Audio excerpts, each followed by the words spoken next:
Have you ever seen this squiggly line right here? Well, I'm Al Rahim from Quran Flow, presented to you for your 10-day Quran challenge. So, I'm sure you've seen this squiggly line here, preceded by a stretch, and you're wondering, what do I do with this? What do I do with this squiggly line?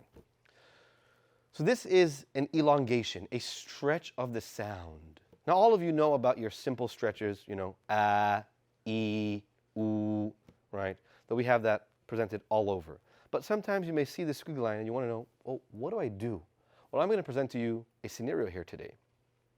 Anytime that you see this squiggly line, this wavy line, followed by a Hamza, this means that you should stretch the sound for 4 counts.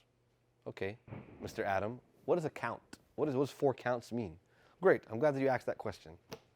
A count is the time that it takes to say one of your basic sound signs. A, E, U.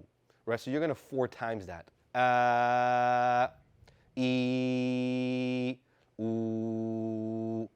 Beautiful, very nice. Keep in mind that if you see a squiggly line, a wavy line, followed by a Hamza, you are to stretch that sound for 4 counts. Now let's apply that together.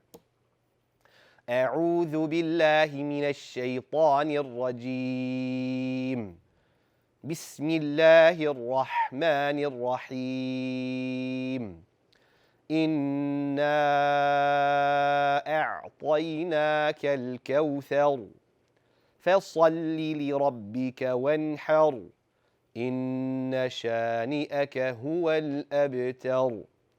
Beautiful job. That was an amazing recitation.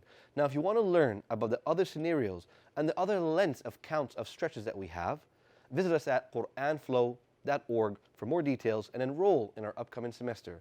Look forward to seeing you guys over there. Until then, Assalamu alaikum.